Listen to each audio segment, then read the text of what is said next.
Oke guys, selamat datang di studio. Atau lebih tepat ini kamar 3x3 meter bro. Tempat mencari nafkah. Oke, di sini saya memiliki motherboard teori transisi bro. Dari zamannya Ivy Bridge menuju Haswell ya. Jadi ini adalah motherboard MSI H81. Nah, motherboard H81 ini udah murah dari 1 tahun yang lalu ya, cuma waktu itu harga prosesornya sih masih mahal, seperti i3 Gen 4 ini masih 500 ribuan, i5 nya 400 ribu ya. Nah sekarang semua prosesor harganya turun, terutama yang bekas ya, jadi i3 ini udah 100 ribuan, 200 ribuan, dan i5 nya 400 ribuan ya, pindah ke harga Ivy Bridge dulu bro. Nah ini prosesornya ada i3 4130. Oke, saya punya beberapa pilihan part ya untuk digabungkan ke motherboard dan prosesor ini. Mari kita cari guys. Pertama RAM ya. Di sini ada beberapa RAM, kita lihat. Ini rusak. Ini ada RAM yang mainstream sekali ya, 2x4 GB tanpa skin. Sepertinya ini cocok ya. Tapi kita lihat yang lain dulu. Ini ada G-Skill Trident X 2x8GB 2400 MHz, terlalu OP untuk motherboardnya ya. Kemudian ada 4x2 Corsair, ya slot RAM-nya cuma 2 ya, jadi obviously ini pilihannya guys, nggak ada yang lain ya. Ini by the way DDR3 1600 MHz, RAM-nya Kingston ya, tapi chipnya Hynix bro. Setelah bro, jadi itu saya rasa bukan dari asli pabrik Kingston, itu cuma dari pabrik-pabrik elektronik kecil-kecilan di China yang bikin RAM tapi tetap pakai chip ori gitu ya. Lalu di sampingnya ada CPU cooler ya, ada oke. Ini ID Cooling DK03 Halo, ini kegedean bro, jadi RAM bakal mentok nanti sama frame fan ini ya, nggak bisa bro, harus pakai low profile bro kalau mau pakai ini, atau yang pakai 4 slot RAM ya, bisa di 2 atau 4. Kalau ini nggak bisa ya. Kalau Infinity Storm 2 ini bisa, heatsinknya ini udah dikecilin ya, dia tahu bakalan mentok nanti, tapi heatsink ini kualitasnya lebih tidak baik dibandingkan ID Cooling bro. Ini kayak seng gitu, ini aluminium ya. Mungkin ini ya, ini adalah Paradox Gaming Hypersonic, atau ini tower ini SE204K yang sudah saya modif. Ya udah, ini fan Intel aja bro. Lanjut ke storage. Ini buat komputer-komputer lain sih, jadi Midas Force aja ini bro. Lalu hard disk mungkin refurbish semua ya, tapi saya udah cek 100% Sentinel semua, masih bagus sih. Lanjut, sebelahnya ada VGA. Ini 750, ini 750 Ti. Kedua VGA ini terlalu cespleng ya. Atau ini saja, ini VGA yang sangat dewa bro ya, GT 210. Enggak ya, masih belum cocok. Atau ini terlalu besar sih, terlalu OP, bottleneck ya jika untuk i3 Gen 4. Dan satu-satunya pilihan yang cocok tentu saja ini Power Color Radeon RX 560 2GB ya. VGA ini tanpa power pin bro, hemat daya, jadi tidak perlu power supply yang tangguh-tangguh amat ya. Nggak gitu juga sih, usahakan power supply yang sebagus-bagusnya lah gitu ya.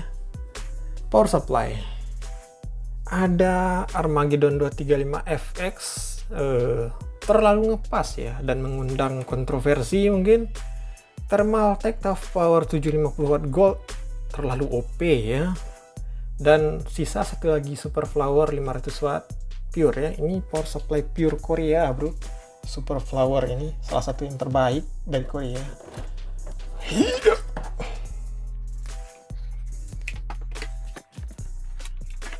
Nah, Super Flower ini juga cukup berat bro, kabelnya lihatlah masih keriting warna-warni ya.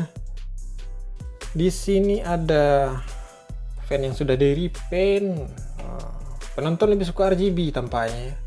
Ada 2 fan dari Armageddon, 2 fan dari Infinity, plus dari Paradox Gaming. Sepertinya ini saja guys.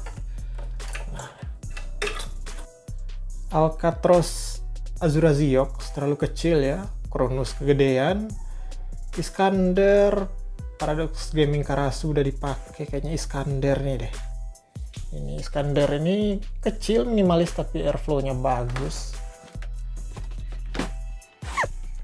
Oke, Sugete Prime Edge, casing yang bagus secara tampilan ya, keren banget. Apalagi fan-nya juga bagus ya. Tapi airflow-nya kurang bagus. Tidak apa-apa sih guys, karena ini rakitannya nggak terlalu boros daya juga sih. Kalau nggak boros daya, ya nggak terlalu panas gitu loh. Kita lihat nanti bagaimana daya dan suhunya guys. Nah, pikiran saya menggunakan case ini karena ada yang komen ya, Sugete Prime Edge dengan fan Spider ya. Ini ada Upcon Core Spider. Belum ARGB sepertinya, tapi polanya banyak ya. Oke guys, inilah dia komponen-komponennya ya. Selanjutnya akan saya rakit timelapse atau montage build saja. Lanjut dengan pembahasan dan tes lengkap ya. Let's go.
Baiklah teman-teman, bagaimana kira-kira penampilannya? Wah, ini beneran RGB ya, red, green, blue. Ini sih kekurangannya mic, remote-nya kurang sensitif ya bro, infrarednya. Jadi harus diarahkan betul ke penangkap infrarednya gitu ya. Oke guys, jadi sesuai dengan speknya tadi ya, performanya ya begitulah ya. Mulai dari Cinebench R15 itu skornya 330 saja. Cinebench R20 skornya 675, dibandingkan dengan rakitan-rakitan sebelumnya yang pernah saya coba ya lumayan jauh sih ketinggalannya. Kemudian benchmark SSD-nya ya, mungkin ada yang penasaran bagaimana dengan Midas Force ini. Read-nya di 246 bro, write-nya di 231. Wah, ini setengah dari SSD SATA kebanyakan ya. Saya juga nggak tahu, mungkin ini tesnya di terakhir ya. Karena saat di stress ini udah luar biasa stres ya SSD-nya ya, setelah pengujian yang banyak. SSD ini sendiri bekas, usianya 47 hari ya. Kecepatan read dan write tadi juga mirip-mirip lah dengan hasil tes kompresinya gitu.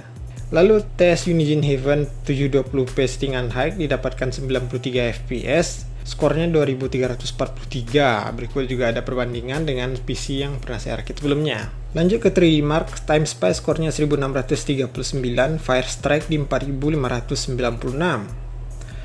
Lalu ke tes game, Shadow of the Tomb Raider didapatkan 30-40 fps settingan terendah. CPU usage cukup tinggi 85%, walaupun VGA-nya tidak terlalu kuat ya, tapi bisa kita lihat di sini terjadi bottleneck ya. Lalu God of War settingan low, masih berat banget ya, 20 fps-an. Turun ke 720p atau 768p baru playable mungkin ya. Selanjutnya Battlefield 5 settingan low minimum latency, cukup stabil di 30 fps-an. Lalu ada Devil May Cry 5, settingan default 60 fps plus, lanjai ya. Suhu juga adem di 60-an. Wah, ini baru game yang cukup ideal ya, setara-setara ini untuk rakitan ini. Seperti halnya PES 2021 juga ya, ini settingan medium. Cutscene didapatkan 30 fps-an juga. Gameplay 60 fps lancar ya. Lalu ada game yang cukup berat, NFS Hit. CPU usage dan GPU usage 100% bro. Luar biasa ya. Game ini benar-benar nyiksa CPU sih. Lalu ada Watch Dogs Legion 1080p nggak kuat bro, mungkin di 720p saja. Ya begitulah bro game AAA ya, nggak mungkin rasanya dijajal dengan prosesor dual core. Untuk streaming sendiri pun dual core ini juga keteteran ya. Ya kalau streaming sih bisanya mungkin game-game yang setara PS2 ya. Nah setelah rangkaian tes tadi, terpantaulah suhu ya, suhu prosesor minimal di 35, idle 43, gaming 60, maksimal 64. Kemudian RAM tidak terdetek bro suhunya. Wah ini benar sih kecurigaan saya ya. Bukan RAM yang diproduksi oleh pabrik Kingston asli gitu, walaupun chipnya ori. Kemudian SSD suhu minimal 33, idle 38, gaming 43, maksimal 54 derajat Celcius. Lumayan hot ya. Ini kita lihat memang SSD-nya tidak terkena hembusan fan ya, berdasarkan posisi pemasangannya. Begitu juga dengan hard disk 29, 37, 40 dan maksimal 45 derajat. Lalu VGA apakah terbakar dengan casing yang cukup pengap ini? Suhu minimal 31, idle 39, gaming rata-rata 65 dan maksimal 75. Wah. RX 560 yang udah direpasta itu harusnya gaming maksimal 70 bro, atau 71 ya. Walaupun nggak pakai AC ruangannya bro. Ini memang berpengaruh ya, tapi di bawah 80 sih masih oke aja sih. Tapi kalau kita melihat prosesor tadi ternyata nggak panas ya, maksimal di 64 aja ya. Mungkin karena TDP-nya yang rendah ya, 54 watt. Jadi dengan fan burik Intel aja udah cukup ya untuk mendinginkannya. Lanjut ke daya ya, standby 45 watt, kerja ringan 80 dan gaming di 120 watt. Bagaimana dengan upgrade-nya ya, apakah PC yang cantik ini bisa di-upgrade? Tentu saja bro, walaupun upgrade-nya part-part bekas juga ya. Prosesor ada i7 4770 atau 4790, mungkin sekarang harusnya harganya udah 700 ribuan ya. Udah dapat 4 core 8 thread dengan clock yang cukup tinggi ya. Lalu RAM ya, bisa ganti ke 2x8GB bekas yang pakai heatsink yang beneran brand ori itu kira-kira ya. Bisa Corsair mungkin, atau Team, atau G-Skill. Kemudian VGA bisa GTX 1060 atau GTX 1660 ya, berdasarkan upgrade prosesor tadi dan power supply yang kita pakai saat ini. Lalu total harga dari rakitan ini adalah 3,3 juta saja bro. Waduh, udah dapat tampilan yang seperti ini ya, dan performa yang pas-pasan. Kesimpulannya, PC ini memang terbilang murah ya.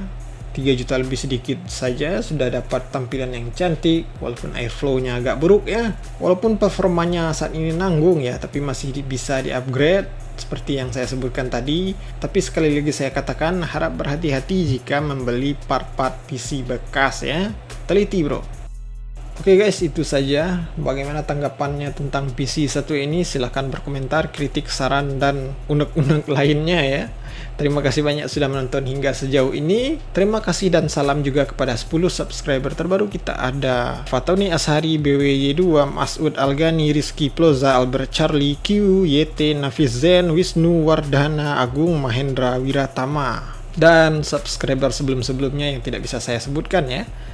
Kemudian sedikit promosi bro, PC ini saya jual di Tokopedia ya, link in description, silahkan dicek-cek atau bantu di share mungkin bro, atau mungkin teman-teman berminat untuk rakit PC yang tampilannya bagaimanapun, spek seperti apapun ya, silahkan DM juga saya di Instagram @aprinaleko. Itu saja guys, mohon maaf jika ada kekurangan dan kesalahan. Sampai jumpa di video selanjutnya.